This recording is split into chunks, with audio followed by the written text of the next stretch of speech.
ফ্যাসিবাদ পন্থী কিছু সেনাপতি রাষ্ট্রদ্রোহিতার অপরাধে জড়িয়ে পড়েছে। আওয়ামী লীগের কার্যক্রম নিষিদ্ধ হওয়ায় সেনাপ্রধানের নেতৃত্বাধীন জেনারেলদের একটি ক্ষুদ্র গোষ্ঠী ভীত এবং বিচলিত বোধ করছে। তারা এখনও ভারতীয় সেনা কমান্ডের প্রভাবে পরিচালিত হচ্ছে। সীমান্তের ওপারের নির্দেশে জেনারেল ওয়াকারুজ্জামান গতকাল সোমবার বঙ্গভবনে বেআইনি সেনা সমাবেশ ঘটিয়েছেন। অন্তর্বর্তীকালীন সরকার বিরোধী কোনো ঘোষণা দেওয়ার জন্য রাষ্ট্রপতি চুপ্পুকে চাপ দেওয়ার জন্য পরিকল্পনা থেকে এসব করা হচ্ছে। এমন সেনা সমাবেশ রাষ্ট্রদ্রোহিতার শামিল, যা কঠোর শাস্তিযোগ্য অপরাধ। সেনাপ্রধান গতকাল বিভিন্ন পর্যায়ের অফিসারদের সাথে বৈঠক করেছেন। সেখান থেকে গুজব রটেছে যে অন্তর্বর্তীকালীন সরকার প্রধান ডক্টর মোহাম্মদ ইউনূস সেনাপ্রধানকে অপসারণ করতে চান। এই গুজব ছড়িয়ে জুনিয়র অফিসার এবং সৈনিকদের সমর্থন আদায়ের যে চেষ্টা তারা করেছিল তা ব্যর্থ হয়েছে। আগামী কয়েকদিন সেনা অভ্যুত্থানের ঝুঁকিতে থাকবে বাংলাদেশ। তবে তরুণ অফিসার এবং সৈনিকদের সমর্থন না পাওয়ায় কুচক্রী শীর্ষ জেনারেলদের এই পরিকল্পনা সফল হওয়ার সম্ভাবনা খুবই কম। তবে সেনাবাহিনীর দেশপ্রেমিক সদস্যদের প্রতি সর্বদা ভারতীয় প্রভাবাধীন জেনারেলদের বিষয়ে সজাগ থাকার আহ্বান জানাচ্ছি।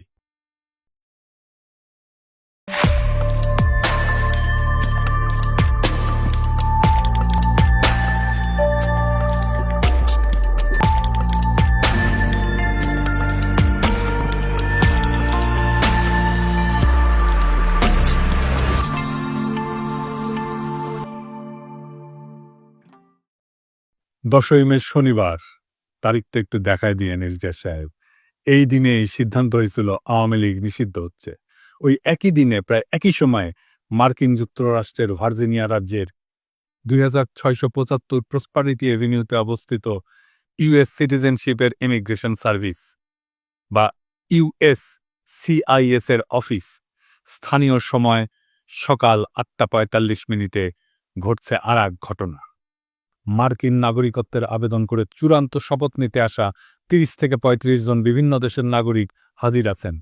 ইমিগ্রেশন কর্মকর্তারা দেশভেদে যারা উপস্থিত তাদের নাম ডাকছিলেন। প্রথমে কয়েকটি দেশের নাম ডাকার পর ওই দেশগুলার আমেরিকান নাগরিকত্ব পাওয়া ব্যক্তিরা দাঁড়ায় তাদের উপস্থিতি নির্দেশ করেন। এরপরেই আসে বাংলাদেশের নাম। বাংলাদেশের নাম ঘোষণার পরে 3 জন নাগরিক দাঁড়ায় তাদের উপস্থিতি নিশ্চিত করেন। এই 3 জনের মধ্যে 2 জন সাধারণ বাংলাদেশি নাগরিক হইলেও একজন অত্যন্ত আশ্চর্যজনকভাবে দক্ষিণ এশিয়ার একটা দেশে জয় বাংলা হয়ে যাওয়া এক মাফিয়া ডাইনির সন্তান। হ্যাঁ, ঠিকই ধরেছেন, আমি 5,500 বিজ্ঞানী জয়ের কথা কইতেছি। গত 10ই মে মার্কিন নাগরিক হিসেবে শপথ নিছে জয়। কারল রানীর পুত্র জয় আমেরিকার সংবিধানকে সমুন্নত রাখার শপথ নিছে, আমেরিকান সংবিধানের প্রতি আনুগত্য প্রকাশ করে শপথ নিছে। ওই যে কুত্তা নিয়ে বসে থাকে না, ওইটা কুত্তাটা গলে সুন্দর আছে। বাংলাদেশের মিশন সমাপ্তি ঘোষণা করে নাকে খত দিয়া আমেরিকান সিটিজেন হইলেন 5,500 বিজ্ঞানী। আওয়ামী দালালিয়ার দ্বিমুখিতার স্বরূপ দেখেন। সারাদিন আমেরিকা গালি দিয়া নিজেই মার্কিন নাগরিক হলো হাসিনার গুণধর পুত্র। এই দেখেন নাগরিকত্ব গ্রহণ অনুষ্ঠানের শপথ অনুষ্ঠানের অ্যাপয়েন্টমেন্টের ছবি। আমার কাছে ওই অনুষ্ঠানের কিছু এক্সক্লুসিভ ছবি এবং ভিডিও আসছে। এইবার দেখুন এক এক করে ভিডিওগুলা।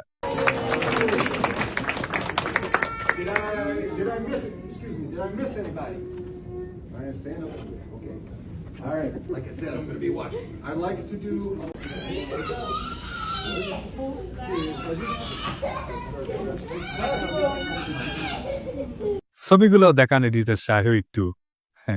পাসপোর্ট পেয়েও খুব বিষণ্ণ আইটি ইঞ্জিনিয়ার 5,500 জয়। কারল রানীর পুত্র আর এক নমরুদের নাম জয় খুবই প্রতীকী আওয়ামী লীগের বিজয়। 1971 সেই বিজয় যারে ভুল করে আমাদের মুক্তির যুদ্ধ বলে বোঝানো হয়েছিল। নমরুদের জন্মের পর এক পাকিস্তানি কর্নেল ঠিকই তারে নমরুদ বলে অভিহিত করছিল। শোনেন কারল রানীর নিজের মুখে। সেদিন এক কর্নেল আসলো, আমি জয়কে কোলে নিয়ে দাঁড়ানো ছিলাম ইসের কাছে, ঠিক মানে জানলার সিকের কাছে দাঁড়ানো, আমি এপাশে ও পাশে আর্মির সেই কর্নেল সে আমাকে জিজ্ঞেস করছে যে ওরা জানে যে আমরা নাম রেখেছি, আমার মনে হয় যেটা, তো জিজ্ঞেস করো তোমার তোমার ছেলে হয়েছে নাম কি? তা আমি বললাম নাম জয়। इसका मतलब क्या है? তা আমি বললাম জয় মানে জয়, জয় মানে ভিক্টরি, জয় মানে আনন্দ, জয় মানে ভিক্টরি। যখন বলছি জয় মানে ভিক্টরি তখন ওর খুব মেজাজ খারাপ হয়ে গেল। ও ঘুরে যখন চলে যাওয়ার সময় বলতেছে और एक नमरूद पैदा हुआ। সেই নমরুদ জয়ের মার্কিন নাগরিকত্ব আর আওয়ামী লীগ চিরতরে নিষিদ্ধ হওয়ার ঘটনা ঘটল একই দিনে। এইটাই প্রতীকী ঘটনা। আমি বলছিলাম বাংলাদেশে আওয়ামী লীগ গনকেস। জয় নিজেই আশা ছেড়ে দিয়ে বিদায় নিচ্ছে, বাকি আছে পুতুল। ওইটা ডাব্লিউএসওর চাকরির টেনশনে আধা বাক্য লইয়া যাবে। আমার অনুমান জয় নাগরিকত্বের জন্য অ্যাপ্লাই করছে 5ই আগস্টের পরে, কারণ এই প্রসেস শেষ হইতে মোটামুটি 8 মাসের মতো সময় লাগে। এই জয় মার্কিন যুক্তরাষ্ট্রের গণতন্ত্রের ন্যায্যতাকে প্রশ্নবিদ্ধ করে সমালোচনা করছিলেন। উসমানিয়া কইছিল যুক্তরাষ্ট্রের পাপেট সরকার বাংলাদেশের ক্ষমতায় না আসা পর্যন্ত বাংলাদেশের সব নির্বাচন ত্রুটিপূর্ণই হবে।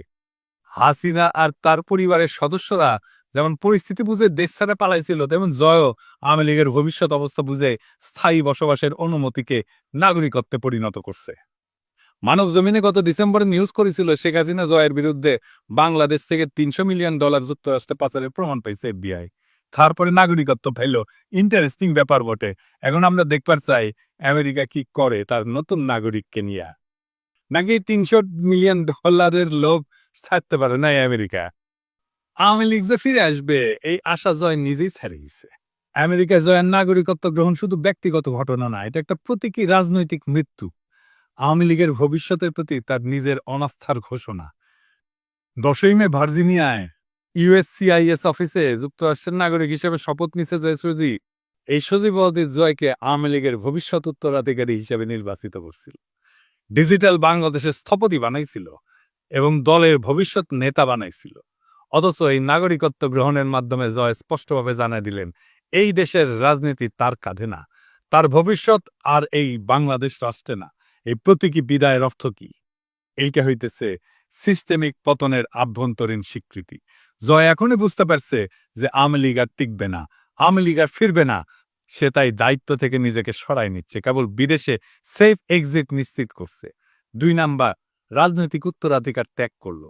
শেখ হাসিনার মৃত্যুর পরে বা ক্ষমতাচ্যুতির পরে কে আওয়ামী লীগের নেতৃত্ব দেবে এই প্রশ্নের সরকারি উত্তর ছিল জয় নিবে। কিন্তু নাগরিকত্ব গ্রহণের মাধ্যমে সেই ভবিষ্যৎ সে নিজেই বাতিল করলো। এটা শুধু দায়িত্ব এড়ায় যাওয়া না, এটা আওয়ামী লীগের ভবিষ্যৎ টোটালি বন্ধ হয়ে যাওয়া। 3 নাম্বার, নেতৃত্বহীনতা এবং বাঁচার লড়াই। এখন যেটা চলতেছে তা আওয়ামী লীগের সার্ভাইভাল মোড সিস্টেম ধরে রাখা, মানে শুধু বেঁচে থাকবে কোনো মতে। হাইব্রিড নেতাদের দিয়ে আপোষ এবং যতটা পারা যায় সময় কেনা, টাইম পারচেস করা। পুতুলকে সামনে রেখে WSA-তে ঢোকানোর চেষ্টা তারই অংশ। আপনি এই ঘটনাকে তুলনা করতে পারেন সোভিয়েত ইউনিয়নের কমিউনিস্ট নেতাদের পরিবারের, বিশেষ করে আমেরিকায় স্থায়ী হওয়ার ঘটনার সাথে। জোসেফ স্ট্যালিন বিখ্যাত নেতা, রাশিয়ান নেতা, তার নাতনি ক্রিস ইভান্স এখন থাকে পোর্টল্যান্ডে ও ওরিগনে যুক্তরাষ্ট্রে। একটা ছোট অ্যান্টিক দোকান এবং ভিন্টেজ দোকানের মালিক। তার মা শেতলানা আলিলুয়েভা একমাত্র কন্যা স্ট্যালিনের, সেও আমেরিকায় থাকতো, মারা গেছে 2011 সালে। সের্গেই ক্রুশ্চেভ, নিকিতা ক্রুশ্চেভের পোলা, এখন সে ব্রাউন ইউনিভার্সিটির ওয়াটসন ইনস্টিটিউটের সিনিয়র ফেলো, আমেরিকাতেই বাস করতে। 2020 সালে মারা যায় সের্গেই। সের্গের মায়া নিনা ক্রুশ্চেভ এখন নিউ ইয়র্ক যুক্তরাষ্ট্রে আছে, নিউ স্কুল ফর ইন্টারন্যাশনাল অ্যাফেয়ার্সের অধ্যাপক। এই রাশিয়া ব্যাপক আমেরিকা বিরোধিতা করলেও রুশ রাজনৈতিক এলিটেরা ভীষণ সিনিক্যাল। তারা আমেরিকাকে পছন্দ করে না, কিন্তু আমেরিকায় তার শেষ নিবাস হয়, তার অন্তিম আবাস হয় আমেরিকা। এইভাবে যখন সময় বদলায় তখন সবাই ওর উল্টা দিকে ঘুরে দাঁড়ায়। ইউরি আন্দ্রেপভ KGB প্রধান ছিল, প্রাক্তন এবং সোভিয়েত নেতা। আন্দ্রেপভ প্রেসিডেন্টও ছিল। তার নাতনি তাতিয়ানা আন্দ্রোপোভা এখন মিয়ামিতে থাকে, যুক্তরাষ্ট্র। সে নাচটা শেখায়, কোরিওগ্রাফি শেখায় আর কি। মিখাইল সাসলোভ এক প্রভাবশালী কমিউনিস্ট তাত্ত্বিক ছিল। তার কন্যা মায়া সুমারোকোভা এখন অস্ট্রিয়া থাকে। মিখাইল গর্বাচার, যার সময় সোভিয়েত ইউনিয়ন জয় বাংলা হয়েছিল, তার মাইয়া ইরিনা ভার্গানস্কায়া এখন সান ফ্রান্সিসকো থাকে, মাঝে মাঝে জার্মানিতেও থাকে। ওই হইতেছে গর্বাচেভ ফাউন্ডেশনের ভাইস প্রেসিডেন্ট। সোভিয়েত রাশিয়ার এই প্রজন্মের কেউই চীন, উত্তর কোরিয়া বা কিউবার মতো তথাকথিত কমিউনিস্ট স্বপ্নের দেশগুলোতে যায়নি, বরং তারা সবাই চলে গেছে যুক্তরাষ্ট্র বা পশ্চিম ইউরোপের দেশগুলোতে, যেখানে তারা স্বাধীন পেশা বেছে নিছেন, শিক্ষা গ্রহণ করছেন কিংবা দাতব্য সংগঠনে যুক্ত হয়েছেন। হাসিনা নিজে ইন্ডিয়া পলায়, বাংলাদেশে চট করে ঢুকে পড়ার খায়েশ করে, বাংলাদেশে আবার ক্ষমতায় আসার খায়েশ করে, বলে সে ক্ষমতায় আসবে, কিন্তু তার আন্ডা বাচ্চা বাংলাদেশে ফেরার দুঃস্বপ্ন দেখে না, কোনোদিন ফিরবেও না। এই সব কিছুর মানে একটাই, শাসক গোষ্ঠী নিজেরাই আর নিজেদের শাসনের ভবিষ্যৎ দেখে না। রাজনৈতিক দালালি এবং দ্বিচারিতা একজন ব্যক্তি যে নিজেকে বাংলাদেশের ডিজিটাল বিপ্লবের রূপকার হিসেবে দাবি করত, যে আমেরিকার সিস্টেমকে সবসময় বাংলাদেশের জন্য হুমকি বলে দেখাইছে, সে নিজেই সেই সিস্টেমের নাগরিক হইতে উন্মুখ হয়ে বসে আছে। এর চেয়ে বড় দ্বিচারিতা ভণ্ডামি আর কি হইতে পারে? একদিকে দেশে ভোটাধিকার কেড়ে নেওয়া, অন্যদিকে নিজে অত্যন্ত গর্বের সাথে গণতান্ত্রিক আমেরিকান নাগরিক হওয়া, এটি প্রমাণ করে শেখ হাসিনা পরিবার আওয়ামী লীগকে আর ভবিষ্যৎ হিসেবে দেখতেছে না। জয় গেছে, সাথে আওয়ামী লীগরেও নিয়ে গেছে। জয়ের নাগরিকত্ব গ্রহণ শুধু একটা ব্যক্তিগত সিদ্ধান্ত নয়, এটা রাজনৈতিক পলায়নের ঘোষণা। এখন যারা হাসিনা চট করে ঢুকে পড়বে বলে গাল গল্প করতেছে, আশায় আশা আছে আওয়ামী লীগ আবার ফিরে আসবে, ভয়ঙ্কর ভাবে ফিরে আসবে, তারা হয়তো নিজেরাও জানে বাংলাদেশের মানুষের চোখে আওয়ামী লীগ এখন অতীত, একটা ফুরায় যাওয়া অধ্যায়। আওয়ামী লীগের শেষকৃত্যে জয় নিজেই পুরোহিত। একটা সময় ছিল জয় করতো বাংলাদেশে আমার সবকিছু, ফেসবুকের ডিপিতে রাখতো সবুজ পাসপোর্ট। আজ সেই পাসপোর্ট রেখা সে হাজির প্রসপারিটি এভিনিউতে, নামেই তো বুঝেন সমৃদ্ধির পথ। বাংলাদেশের রাজনীতি, গণতন্ত্র, ডিজিটাল রূপকথা সব ফেলা আজ 5,500 জয় দাঁড়ায় আছে মার্কিন নাগরিকত্বের শপথ অনুষ্ঠানে। আওয়াজ তুলতেছেন, আমি কসম করে বলতেছি আমি গণতন্ত্রে বিশ্বাস করি, শুধু নিজের জন্যে। 1971 সালে জয় শব্দটা দিয়া আওয়ামী লীগের অনাগত বিজয়ের স্বপ্ন দেখছিল হাসিনা। যেই হাসিনা বলতো আমার বাবা দেশ স্বাধীন করে দিয়ে গেছে, সেই হাসিনার বাপের নাতি তার নানার স্বাধীন করে যাওয়া দেশ ত্যাগ করে যখন জমিদারি চলে যায়। বাংলাদেশের রাষ্ট্র ক্ষমতা ছাড়া তার আর কিছুই মজা লাগে না। সবুজ পাসপোর্ট, দেশপ্রেম, এ সমস্তই শুধু কথার কথা।